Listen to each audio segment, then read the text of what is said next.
What would you do if the man you built a life with left you drowning in debt for another woman?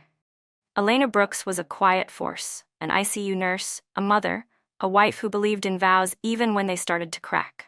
But one morning, her world split in two. Her husband didn't just leave. He handed her the bills, the blame, and walked into a new life with someone half her age. How do you explain betrayal like that to a child? And what happens when that child, wise beyond his years, decides to fight back, not with anger, but with a plan that will leave everyone speechless? In a world where women are expected to rebuild in silence, Elena chose something different. Not revenge, but dignity. Not hatred, but healing. But the question still lingers. What did her son do that made his father break down in tears on a public bench? You're about to find out. If this story moves you, don't forget to like, share, and subscribe. Let's dive into a journey of heartbreak, strength, and the quiet power of justice. I stood in the doorway, a dish towel in one hand, the silence in our kitchen louder than any argument we'd ever had. Jason was zipping up the suitcase. It was overstuffed and worn at the corners, the same one we used to take on family trips. His eyes were fixed on the hardwood floor, as if the grain in the wood might offer him courage or direction. He wouldn't look at me. "Where are you going?" My voice came out low, rough, like it had been scraped across gravel. Jason hesitated, hand frozen on the zipper.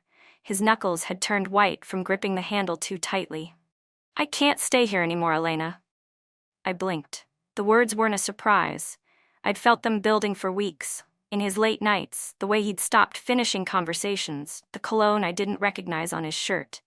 But hearing them still sliced something open inside me. For who? It came out sharper than I meant. A quiet accusation laced in disbelief. He closed his eyes. "Tessa," he said. "Of course. Tessa." The new junior analyst, 27. Always laughing too loud at his jokes, placing her hand on his arm during meetings, sending just checking in texts long after work hours. I let out a dry, joyless laugh. "Figures," I whispered, clutching the counter behind me for balance. "After 12 years, you throw everything away for someone who still calls her mom every night." Jason turned away, like he couldn't bear to look at me anymore. "Coward." "What about the house?" I pressed. "The loan we co-signed? The joint credit cards? Or were those part of your exit strategy too?" "I'll send money," he said quickly, as if he'd rehearsed it. "Monthly. Whatever I can." I stepped closer, heat rising in my chest. "Money?" I scoffed. "You think a couple $100 a month covers 12 years of me holding this family together while you climbed your precious corporate ladder? While I worked night shifts, came home to cook, cleaned up after your messes, and still read Noah bedtime stories alone?" He didn't answer. Just stood there with his bag and his silence. "Go then," I said, voice trembling. "Take your suitcase and your empty promises. Walk out, but don't expect to walk back in." Jason looked like he wanted to say something, but in the end, he just nodded, turned the knob, and slipped out the front door. It closed behind him with a quiet click, a sound so soft it was almost cruel. The house didn't feel like home anymore.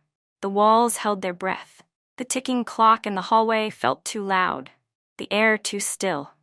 I wiped my cheek with the back of my hand and turned toward the living room. Noah was sitting on the floor with his building blocks, creating a crooked city out of plastic bricks.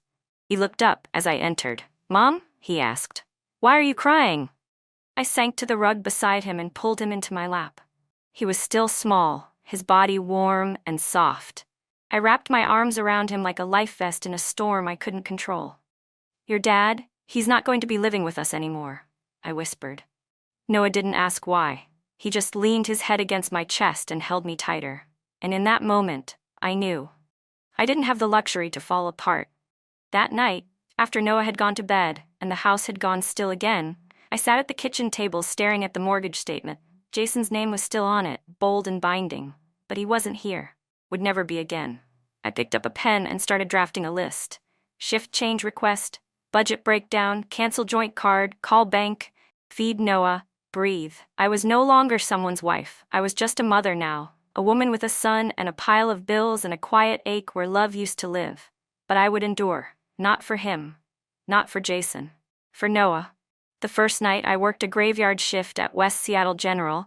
The sky was a bruise-colored gray, and the rain hadn't stopped all afternoon. I tucked Noah in early, kissed his forehead twice, once for love, once for guilt, and whispered, "Be good, sweetheart. I'll be back before you wake up." He nodded quietly, too quietly. There were no more bedtime questions, no more "When's Daddy coming home?" He had stopped asking after the second night. Jason didn't show. That silence cut deeper than any tantrum ever could. I walked out into the cold. Inside the hospital, everything moved fast. Gurneys rolling down hallways, nurses calling codes, monitors beeping like they had a mind of their own. I pushed through it all, gloved up, kept my head down, and pretended it was just another shift. If I stopped moving, I might fall apart. Around 2 a.m., I caught myself staring out a supply room window, wondering what Noah was doing. If he was sleeping, if he'd woken up and noticed I wasn't there. I should be home. He needs me home. But the truth was harsher. We were 2 months behind on mortgage. Jason hadn't sent a cent. No one tells you grief can take so many shapes. Mine looked like red numbers on a billing statement and a child eating cereal for dinner while watching reruns alone. By 7 a.m., my body felt like it had aged 10 years. I pulled into the driveway, the fog still clinging low to the grass, and unlocked the door with trembling fingers. Noah was curled up on the couch with his old stuffed koala, a blanket draped over his small shoulders. His eyes were wide open. "You stayed up?" I asked, trying to sound light, casual. He nodded without looking up. "I don't sleep good when you're gone." That broke something in me. I sat beside him, pulling the blanket over both of us, letting his little body fold into mine. I didn't cry. Not because I didn't want to, but because there were no tears left. Just a dull ache and a constant hum of fear under my ribs. The days blended together. Short naps between shifts, ramen noodles for dinner, empty voicemail boxes from Jason. I kept waiting for relief, for something to shift. But nothing came. Noah was changing. He barely spoke. He didn't complain, didn't argue, just faded. After school, he went straight to his room. When I'd knock to ask what he wanted for dinner, he always said the same thing. "Anything's fine, Mom." "Anything's fine" meant he was shutting down. I missed his laugh. I missed the stories he used to make up with his action figures. I missed being a mom who had enough energy to care about bedtime routines and vegetables. One evening, just before I was about to leave for another shift, a knock startled me. I opened the door to find Mrs. Connor, our elderly neighbor, standing there in her knit cardigan, holding a small tin of cookies. "I noticed you haven't been out much," she said gently. "Thought you might need something sweet." Her voice was warm, steady. It made me feel seen in a way I hadn't felt in weeks. I hesitated. Then, without planning to, the words tumbled out. "My husband left. I'm scared I might disappear next." She didn't gasp or pity me. She just nodded and stepped inside like it was the most natural thing in the world.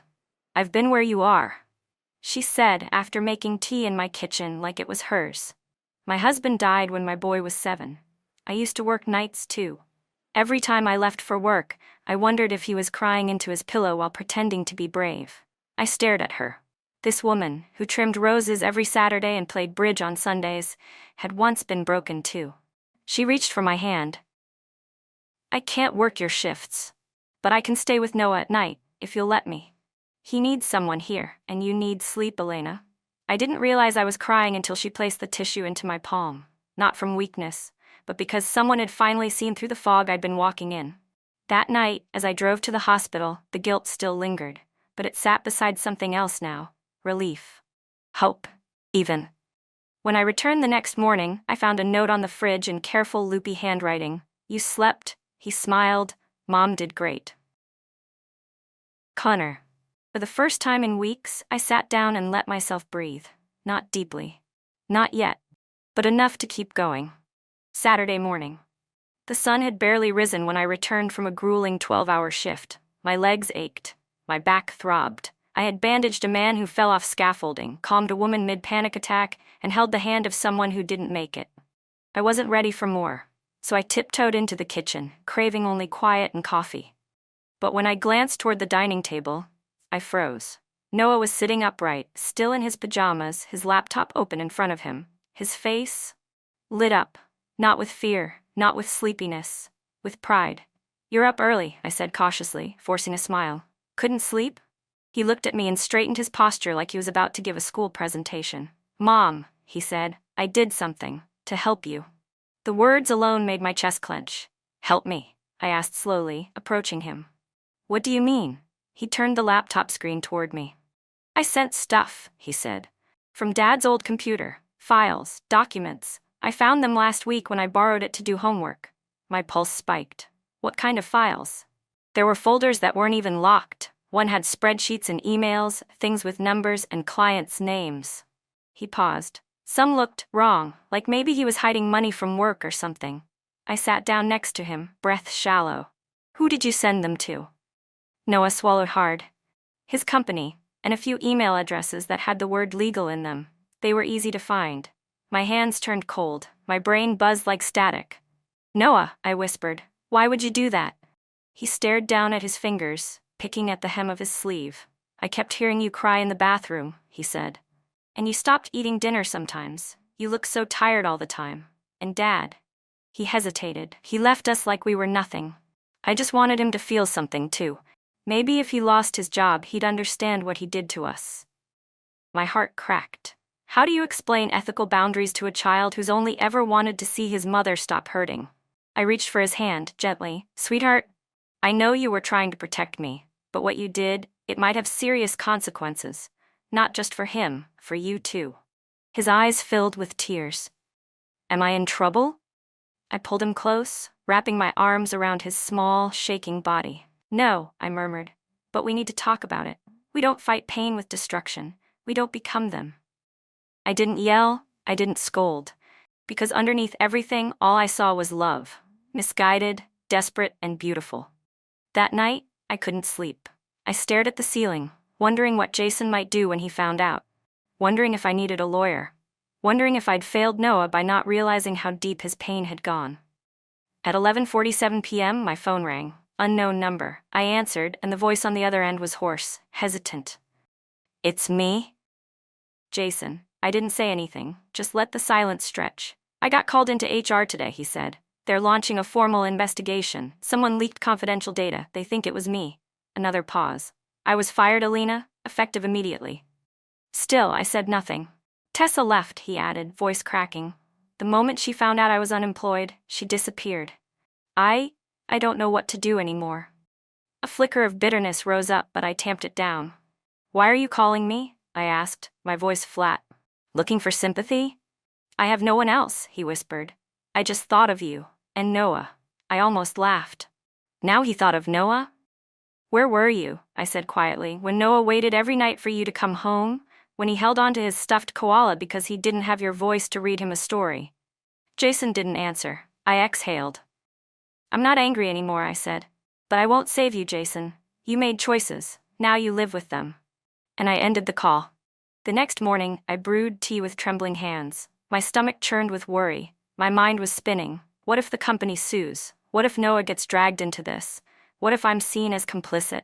I called him into the living room. He came in slowly, eyes wary. Sweetheart, I said, I need to know exactly what you sent. Every file, every email, every person. Without a word, Noah pulled a little notebook from under the couch cushion. It was filled with tidy handwriting, dates, subject lines, email addresses. I didn't know whether to cry or be impressed. You documented everything, I asked. I didn't want to forget, he whispered. I flipped through the pages, hands shaking.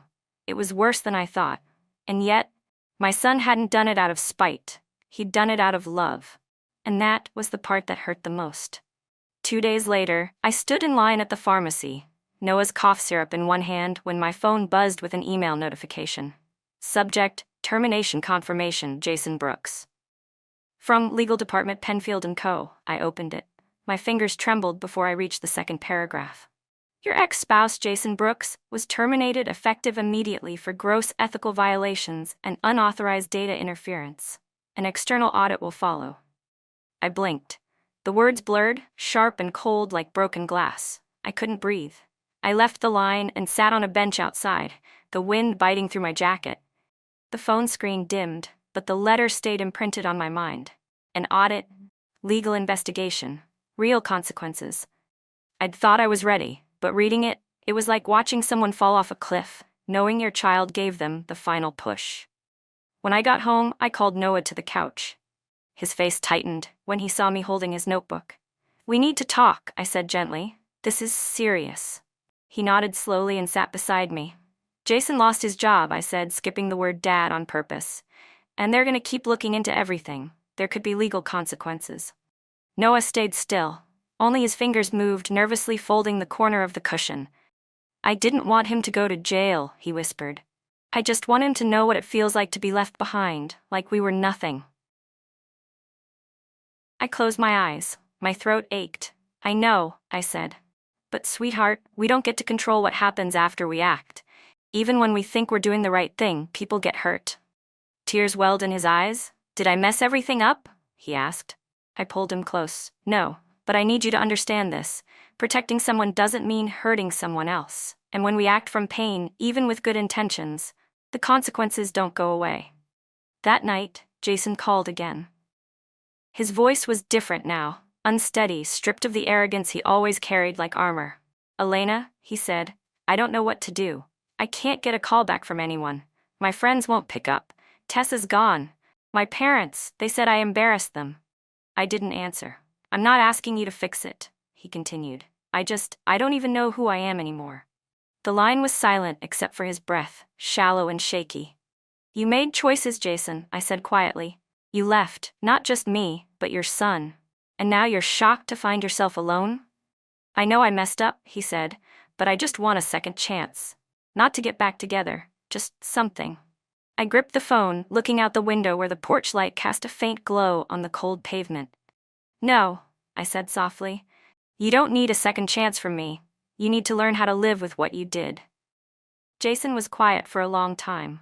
Then, "I don't even know who listens to me anymore." I almost told him that Noah did, every night, waiting by the window. Every time I cried behind a locked door. Every time he saw me pretend I was okay. But instead, I ended the call. For the rest of the week, I walked through my days with a quiet storm inside me. My shift at the hospital felt like a blur, my mind always drifting back to Noah, wondering if he was blaming himself, wondering if I'd done enough to help him separate love from guilt.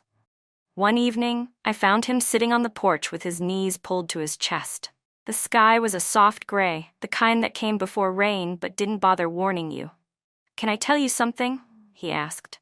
"Of course," I said, sitting beside him. He kept his eyes on the yard. "Dad texted me yesterday."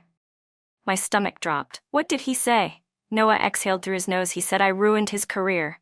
That if I loved him, I wouldn't have done it."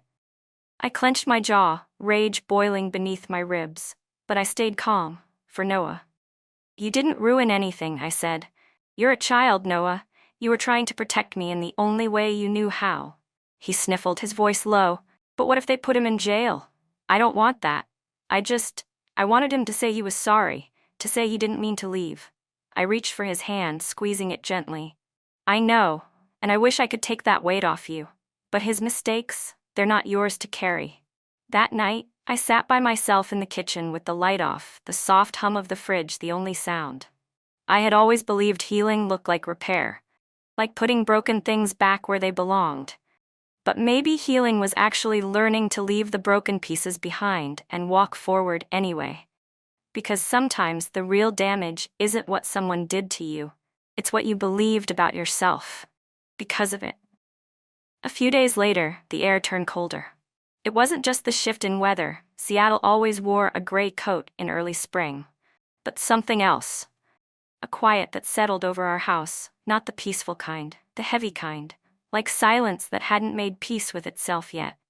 I found Noah sitting at the kitchen table, tracing shapes into a napkin with the edge of his spoon. His cereal had long gone soggy. "You okay?" I asked, even though I already knew the answer. He nodded, then shook his head. I sat across from him, gently folding my hands. "You've been carrying too much," I said. "Too much for someone your age, and I need you to hear something clearly." He looked up, eyes tired, older than they should be. "You are not responsible for your father's choices," I said. "Not now, not ever." "But I sent the files," he whispered. "I started all of this. You did what you thought would protect me. That isn't wrong, that's love." I paused. "But now we have to let go of what we can't control." He looked away, blinking back tears. "I just wanted him to come back, or at least say sorry. I know, I said, my voice soft. I wanted that too, but sometimes people don't give you closure. You have to give it to yourself.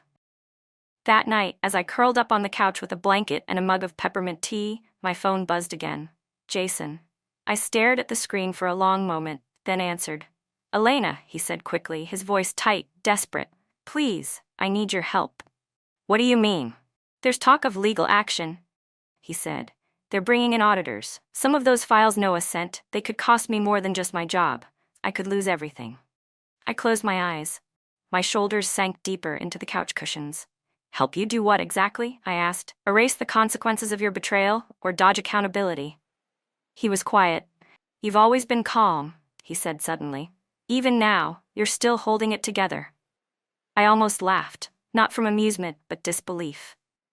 Jason, I've cried behind a locked door more times than I can count. I've paced hospital hallways wondering if our son would grow up thinking he was abandoned. I've worked until my fingers bled and still found time to make dinner. You call that holding it together? He didn't respond. I sat up straighter, voice steady. You left a mess, Jason. Not just financial. You left a boy without a father, a woman without answers, and a trail of consequences you never expected to follow you. I didn't think it would all fall apart, he whispered. But it did, I said, and now you're calling the one person who patched it back together. A long pause. Can't we, at least talk, for Noah's sake? I hesitated. There was a part of me, the part still aching from old familiarity, that wanted to find something soft in his voice, some sign of change, of remorse. But another part, louder now, knew better. Noah doesn't need a broken apology, I said. He needs consistency, and I'm the one giving that to him now. Jason's voice cracked. Elena, I don't know who I am anymore. I looked out the window. The street lamp flickered. A breeze stirred the branches outside. That's not my burden to carry, I said. Not anymore. And I hung up. Later that evening, Noah sat beside me on the back porch. The sun was melting into the horizon, painting everything in soft orange light. I miss the old him, Noah said. Not the one who left, the one who used to bring home hot cocoa on cold days, the one who remembered my favorite dinosaur. I didn't say anything. I just placed my hand over his. That version of him was real, I said quietly. But people can change. Sometimes for the better, sometimes not. Do you think he regrets leaving? He asked. I think he regrets losing the version of himself he liked best, I said. But regret and change aren't always the same. Noah leaned into me, resting his head on my shoulder. The air smelled faintly of rain and lemon from Mrs. Connor's garden next door. I don't want to be angry anymore, he said. You don't have to be, I whispered. We can let it go, not for him, but for us. That night, I wrote a list. Not for bills or appointments, but for me. Sleep more than 5 hours. Take Noah to the lake. Say yes to help. Say no to guilt. Breathe. The future wasn't fixed, but I was done living in reaction to someone else's damage. There would be no going back. Only forward. It started with a stethoscope. One that had been tucked away in a drawer for years, the tubing a little stiff, the metal slightly scratched. It belonged to Dr. Avery, a retired physician who once mentored me during my community nursing rotation. He called me out of the blue one afternoon. I heard what you're doing, Elena, he said. Taking on extra home care work. That's good. The city needs more people like you. I've got some supplies I'm no longer using. Want to come pick them up? I almost said no. I was tired, spread thin, juggling night shifts and single motherhood, but something in his tone felt like an open door, so I went. His house smelled like cedar and thyme. He handed me a box with basic tools. Gauze, bandages, a blood pressure cuff, that old stethoscope. You always had steady hands, he told me, and a listening heart. Some people go into medicine for prestige. You went in because you understood pain. That still matters. I thanked him, drove home, and sat in the car for 10 minutes before going inside. I wasn't sure if it was exhaustion or the start of something new fluttering in my chest. That night, after Noah fell asleep, I opened my laptop and typed a sentence into a neighborhood group. Licensed RN offering affordable in-home care. Pay what you can. Message for info. The first patient was Mrs. Lee, who lived 4 blocks down and hadn't left her house in weeks. She had arthritis so bad she couldn't open jars anymore. I helped change her dressings, trimmed her nails, made tea, and sat with her as she told me about her late husband and her fear of being forgotten. I can't afford much, she said shyly. You're not a number, I told her. You're a neighbor. Word spread slowly, then suddenly. Within a month, I had 6 regulars. A construction worker with chronic back pain. A single dad caring for his disabled daughter. An elderly man with diabetes who couldn't drive anymore. I was tired, but not in the same way. This kind of tired came with purpose. One chilly Thursday morning, Mrs. Connor stopped by with a flyer in hand. Elena, she said, eyes sparkling, I just passed an old dry cleaner shop that's for lease on Maple Avenue. It's not fancy, but it has a restroom, 2 windows, and plumbing. I took the flyer. Rent wasn't outrageous, but still more than I had saved. Still. I couldn't stop looking at the words, 1,000 sqft, utilities included, flexible lease. That night, I brought it up to Noah over dinner. He looked thoughtful, then serious in that way only a child who's seen too much too early can be. If you believe in it, he said, you should do it. I can help. I already know how to scrape old paint. I smiled, not because he was joking, but because he meant it. Every word. 3 weeks later, we signed the lease. The place was dusty, the floor cracked and the light flickered, but the windows let in morning sun, and the walls whispered possibility. Noah and I cleaned every weekend. We painted, replaced bulbs, hung a whiteboard, and strung up paper cranes along the front window. Dr. Avery donated a rolling exam table. Trish, one of my former coworkers, brought over a cabinet from her garage. Noah drew a sign in block letters and taped it to the glass. Brooks Care Clinic, kindness first. We didn't have a receptionist, or a phone line, or a fancy logo, but we had healing hands and a reputation for listening. And people came. Quietly, humbly. Some for flu shots, others for advice, a few just needed someone to talk to. I recorded everything in a notebook and refused to take more than people could give. One woman, a single mother, cried when I gave her antibiotics for her son's ear infection, free of charge. You don't know what this means, she whispered. But I did, because I'd been there. Late one evening, as I was reorganizing the medicine shelf, Noah walked in with an old cardboard shoebox. Maybe we can turn this into a first aid kit, he said, for people who don't have one at home. I set down the bottles in my hand and hugged him.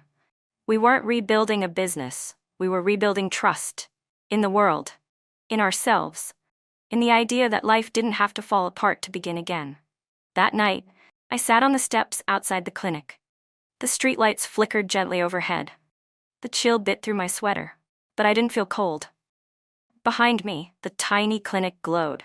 Ahead of me, Noah's laughter echoed faintly from the back room, and inside me, for the first time in a long time, I felt warm. The sun was low in the sky, soft orange bleeding into violet. I had just closed up the clinic for the day. Noah had gone home ahead of me with Mrs. Connor, who'd insisted he help her make banana bread. I didn't argue. He'd earned it. He'd earned more than I could ever articulate. I walked slowly down Maple Avenue. The streets were quiet.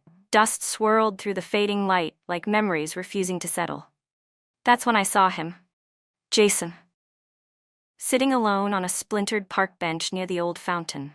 His posture was slouched like a man who had stopped pretending. His coat was too thin for the weather. His eyes were hollow, his beard unkempt. And beside him was a half-eaten sandwich in a brown paper bag. I paused. My first instinct was to turn and walk the other way. But something, maybe mercy, maybe curiosity, maybe the final need for closure, held me in place. He saw me, and for a moment, time stilled. Elena, he said, standing slowly. His voice was hoarse, not just from cold or exhaustion, but something deeper. Regret, maybe. Or the haunting realization that some bridges burn whether you light the match or not. I nodded. Jason. I heard you opened a clinic, he said quietly. Everyone's talking about it. I didn't respond. I lost my job, he added, as if that explained the tremble in his hands, the slump in his shoulders. Tessa left, took everything when the money ran out. He laughed once, sharp, joyless. Turns out youth and ambition don't build loyalty. I didn't say anything. There wasn't anything to say. He sat back down on the bench. Noah, is he okay?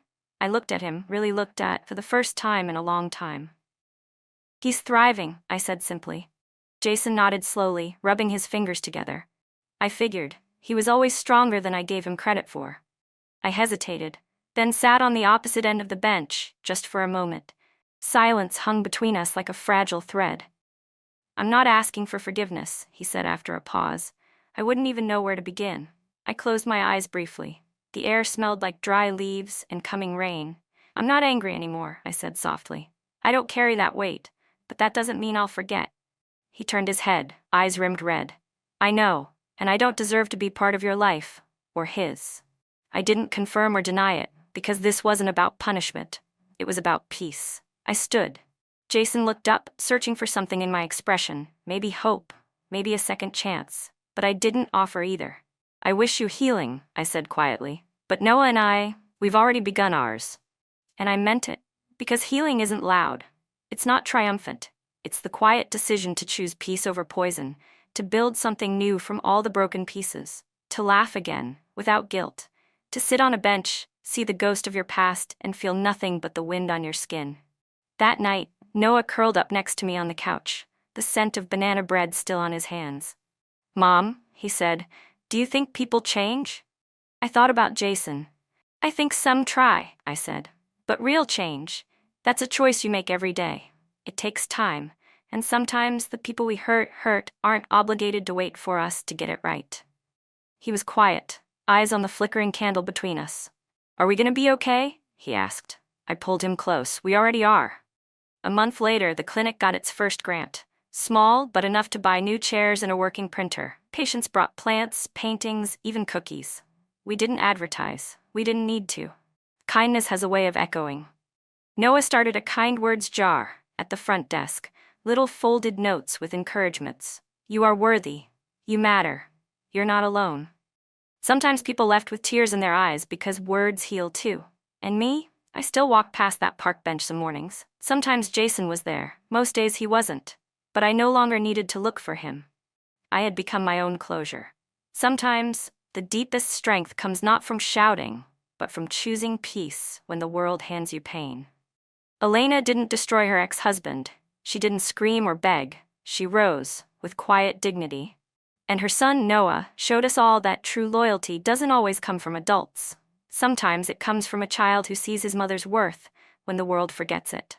But this story is more than personal. It's a mirror. How often do we overlook the quiet ones?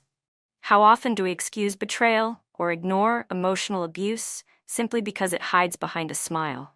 And how often do women, especially mothers, carry it all in silence? This is a story about justice without vengeance, love without conditions, and the kind of healing that speaks louder than any revenge ever could. If this story touched you, don't forget to like, share, and subscribe to our channel. Your support helps us tell more stories that matter, stories that challenge injustice and celebrate human resilience. What would you have done if you were in Elena's shoes? We'll see you in the next video, with another story that speaks to the heart and dares to speak the truth.